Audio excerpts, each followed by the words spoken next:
Shalom, shalom, prezados, queridos ouvintes do nosso canal.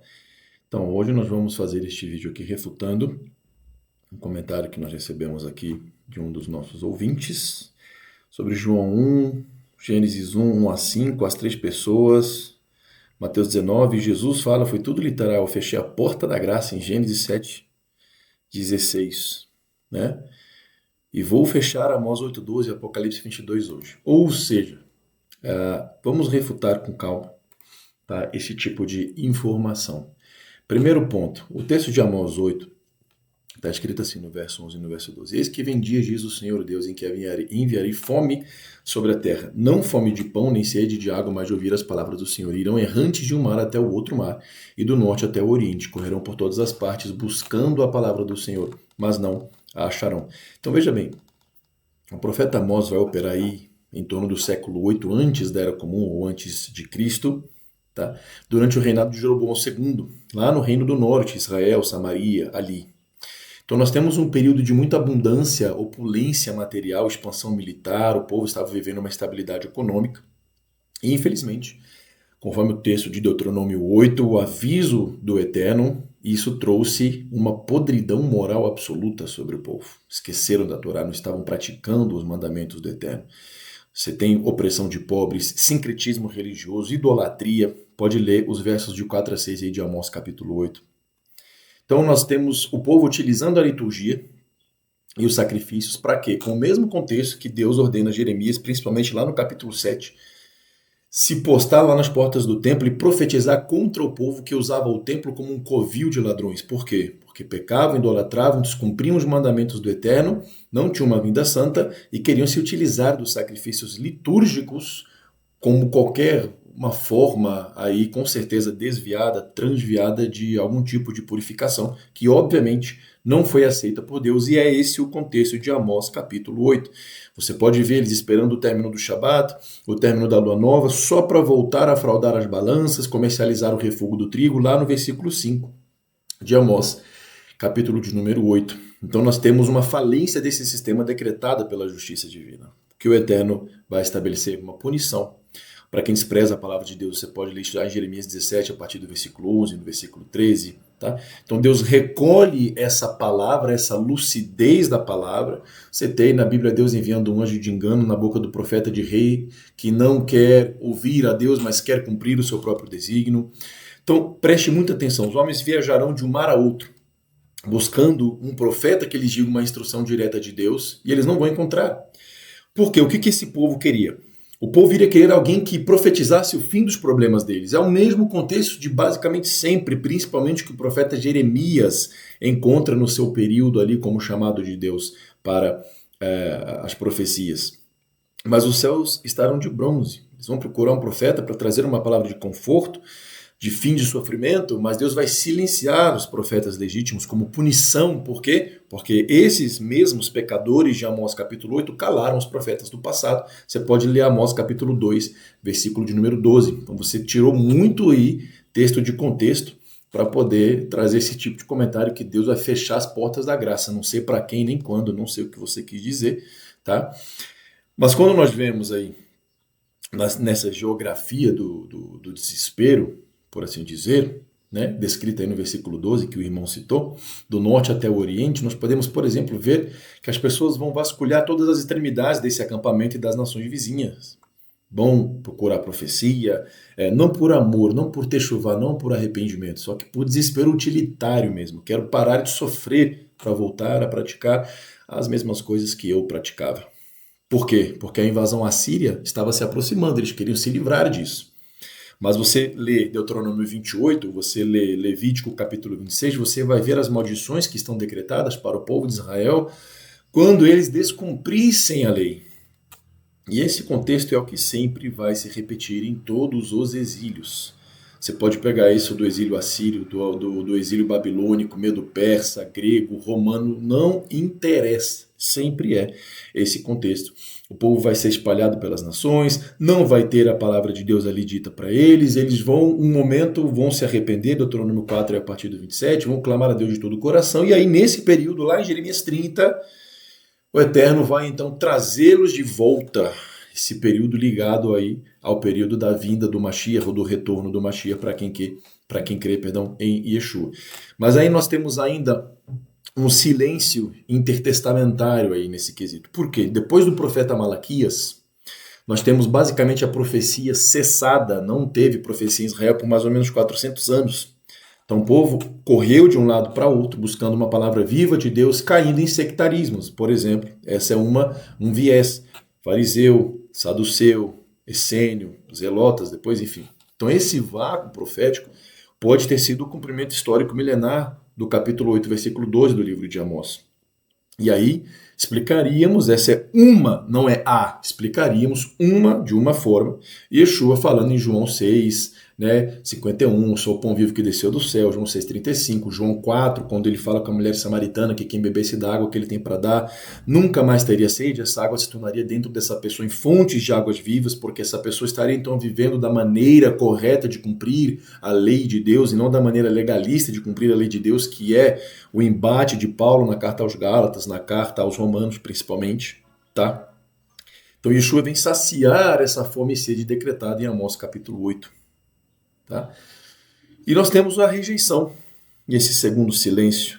Então a teologia vai trazer para nós João capítulo 1, né? Eu não sei o que o irmão quis, se de repente é a questão do verbo ser Elohim e o verbo se fez carne, etc. Mas isso tem um contexto com aquilo que eu vou falar agora, que é o que o irmão cita aí dos 3 homens, né? Provavelmente fazendo menção a Gênesis 18, embora ficou tudo descontextualizado aí no comentário. Em Hebreus capítulo 13, no verso 2, está escrito assim: não vos esqueçais da hospitalidade, porque por ela alguns, nem sabendo ou não o sabendo, ou sem o saberem, hospedaram anjos. Eu vou ler para você textos que vão provar que quando Deus envia mensageiros é como o próprio Deus falando. Onde você tem isso na Brit Hadashah, por exemplo, em Mateus capítulo 10, versículo 40, quando Yeshua fala: quem recebeu vocês, os discípulos que ele comissionou, recebe a mim. Quem me recebe, recebe o Pai que me enviou. E lá ainda, veja bem, João no capítulo 1, esse texto é muito importante de nós citarmos, inclusive antes de eu ler os outros textos que eu quero trazer, só para dar uma bagunçada na sua cabeça. E lá em João capítulo 1, Yeshua menciona assim, né? Está escrito, aliás, João escreve assim a respeito de Yeshua, que ninguém viu a Deus. Ninguém jamais viu a Deus, mas o Filho o revelou. Então você pode ver aqui que pode parecer que o Novo Testamento ele se contradiz completamente, principalmente em relação aos outros escritos da Bíblia. Porque quando você lê aqui o versículo 18 de João, né? Porque Deus nunca foi visto por alguém, o Filho unigênito que está no seio do Pai, esse o revelou. Nós vamos ler aqui outros textos que Manoa, filho de Sansão, viu a Deus. Nós vemos que Abraão, lá em Gênesis, no capítulo 22, quando ele vai sacrificar Isaac, o próprio anjo de Deus, e depois em primeira pessoa, fala com ele, como se ele estivesse falando com Deus. Então, o que é isso? Essa é a mentalidade filosófica sobre esse tipo de caso. Deus fala e se revela. Por exemplo, Paulo fala em Romanos capítulo 1, a partir do versículo 19, que os atributos invisíveis de Deus são claramente vistos através das coisas criadas. E quando Deus fala com todos os profetas, isso está lá no Números 12, 6, diferentemente de Moshe, ele fala em sonho ou visão. E você vai perceber que esses sonhos ou visões, embora Deus esteja falando na primeira pessoa, envolveram anjos. Deixa eu citar uma coisa aqui para você. Lá em Gênesis 32. Vejam no versículo 24, versículo 28, versículo 30. Ficou, porém, Jacó só, e lutou com ele um homem. Está escrito Ish. Ish significa um homem. E aí eles batalharam até que a alva subia. E aí, depois que Jacó não deixa esse homem subir, o homem tinha que subir. Então já vimos que não era um homem, era um anjo. E aí o anjo, ou esse homem, né, decreta sobre Jacó uma bênção. Tá? E aí nós vemos, não te chamará mais Yaakov, mas Israel, pois como príncipe lutaste com quem? Com Deus, está escrito. E com os homens, e prevaleceste. E chamou Yaakov, o nome daquele lugar, Peniel, porque vi Deus face a face. Explica esse texto aí para mim. Jacó estava com um anjo e viu Deus face a face. Aí você vai dizer que era Jesus batalhando com Jacó, E aí, como Jesus revela a face de Deus, Jacó teria visto Deus face a face. Você vai ver que face a face não significa literalidade. Deus não tem uma cara humana. Nós temos uma confirmação. Lá em Oséias capítulo 12, nos versos 3 e 4, você vê assim, sobre Jacó. No ventre pegou do calcanhar de seu irmão e pela força lutou com Deus. Lutou com o anjo, Malach, mensageiro, mesma coisa de Mateus 10, 40, e prevaleceu. Então o texto histórico de Gênesis oscila entre um homem e entre Deus.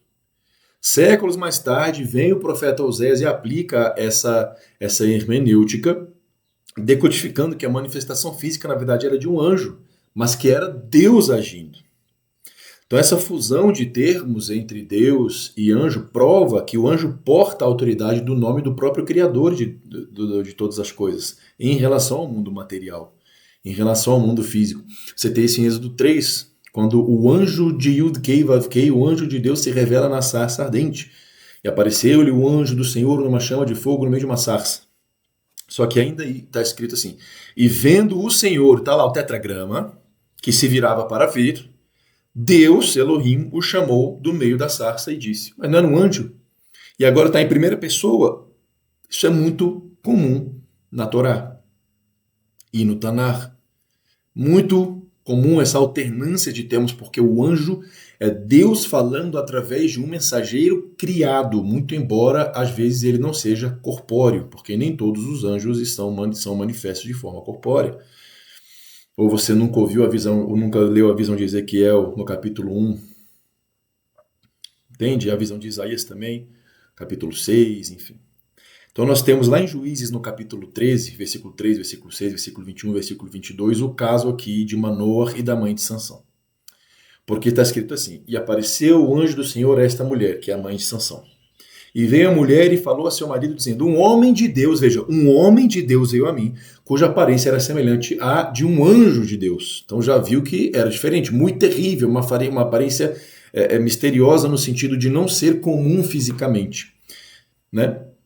E aí nós vimos depois, e nunca mais apareceu o anjo do Senhor a Manoah, nem a sua mulher. Então conheceu Manoah, depois que ele viu o anjo do Senhor, que era um anjo do Senhor, e disse Manoah a sua mulher, certamente morreremos porque vimos Deus. Viram diretamente a Deus, mas não era Deus, era quem? Era um anjo. Então preste muita atenção que são vários os textos bíblicos que revelam Deus na primeira pessoa, mas na verdade era um anjo, era um mensageiro. Então de forma nenhuma, por exemplo, eu vou acreditar que em Gênesis 18 era a Trindade manifesta. Porque mesmo que você fale no quesito Trindade, na linguagem agostiniana, seja ela qual for aí, o termo que você queira dar, não são três pessoas diferentes, então por que foram três homens? Não, entende? Não tem. Por isso que eu disse, você não ouviu o vídeo com a mente aberta, você veio só refutar. Se você tivesse visto, assistido o meu vídeo com a mente aberta, no mínimo você teria lido esses textos e outros com uma mentalidade diferente e vendo se checa, vendo se o cálculo bate.